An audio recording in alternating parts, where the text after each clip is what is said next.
And our next speaker is Lampson. Allie is the Training and Exercise Coordinator for the District of Columbia Water and Sewer Authority, where she supports DC Water's emergency management program with training and exercise projects. So take it away, Allie.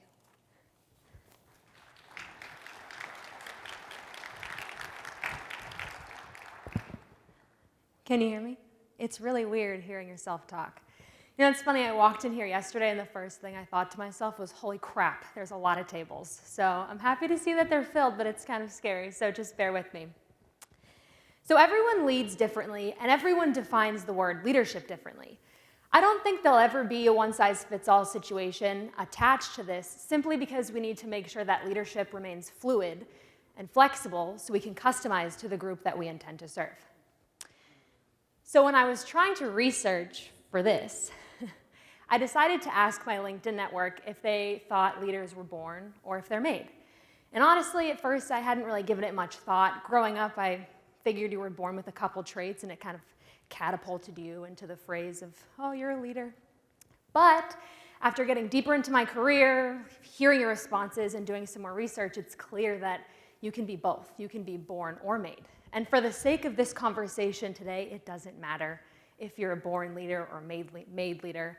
What matters is that we understand leadership is not a rank within an organization. Leadership is a choice. And with that choice comes incredible responsibility. Responsibility to continue making that choice, to committing yourself to self-improvement, to promoting creativity and building a safe and trusted space for those around us. So today I'll be talking to you about my path to leadership in real time, from a different perspective, from the middle. As a mid-level professional, I find myself struggling with how to get to certain places, and so I figured talking to you today, coming from the middle instead of the top or the bottom, might be nice to hear a different perspective. So I've learned from some of the best in the field. Call me biased, but a lot of them are actually in this room, and I owe a lot of where I am today to them. I've learned a lot. They've taught me a lot. And just by studying them, learning from them, and forming really great relationships with them, it's clear that great leadership grows from within. The best leaders that I have met and come into contact with and learned from are self-aware.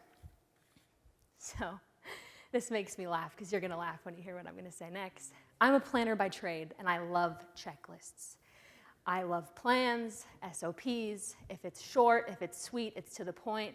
I like structure. And so when it comes to leadership, I get really frustrated because there's no set path, and I know every single one of you could have told me that when I started this journey.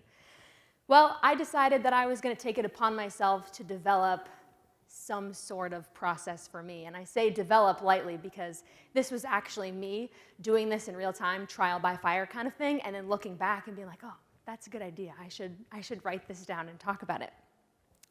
So just some things to remember before I get a little deeper in. One, use your resources. We are surrounded by quite literally the best minds in emergency management right now. They've been down this road before. They're familiar with the path. Use them, lean on them for their information. Two, ask for what you need if you're not getting it. As much as I would like for the people in my life to be mind readers, they're not. And so what you need to do is really think about what you need or what you're not getting and ask for it. And third, everyone is different. So what works for me might not work for you, but I would hope that you take this process that I'm going to talk about and form it into your own. So where do I start? How do I get from here to great leadership? I started with self-assessment. I figure the best leaders that I know are really self-aware, and how do you become more self-aware? It made sense to me to start with some self-assessment. So some things that I wanted to look at for myself specifically is my emotional skills, my communication skills, and my personal ethics. So I'm going to talk to you about the 5 areas that I have decided were important to me from my self-assessment. First, support and mentorship. The pressure to succeed is real, but the fear of failure is even more real. For a leader, for a rising leader, it is incredibly heavy. So without the support and the trust, I likely won't feel comfortable taking the jumps and risks necessary that will help me grow. We heard it yesterday, all day, so many different people mentioned you need to step out of your comfort zone to grow.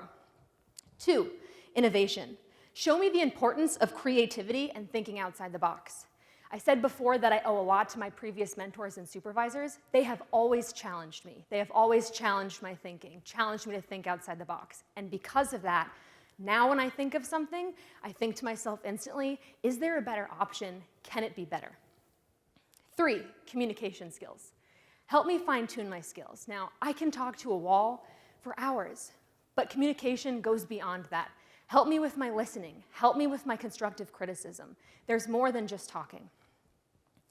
A good leader knows how to encourage input and create that safe space for those around us. So going past the communication skills also help me figure out how to build a safe and trusting space for my people that I'm supporting so they feel comfortable providing input. And 4, leading with purpose. Show me how leading with purpose impacts work ethic, staff morale, and trust.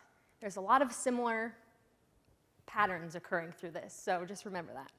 And 5, something that I struggle with still now, management versus leadership. Help me understand the difference. Do you think there's a difference? This was something I also asked my LinkedIn network, what the difference was, if there was one. I got some really good responses, but unfortunately I only have 7 minutes, so I couldn't get into it.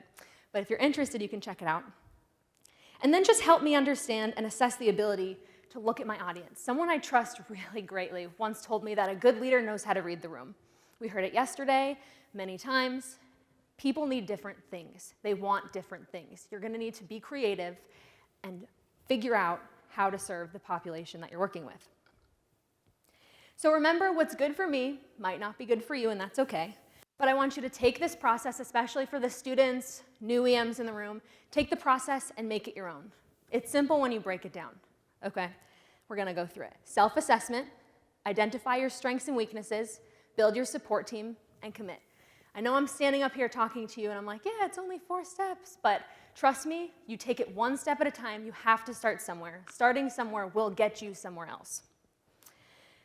So if leadership is your road of choice, because I know not everybody wants it, it's not for everybody, but if it is, and if you leave here remembering anything from my talk, please remember this. Be someone that others want to follow because they want to, not because they have to. I hope that you're able to connect with me and tell me a bit about how your authority, agency, department, group are committing to leadership development and just development of your young professionals in general. Thank you so much. That's it.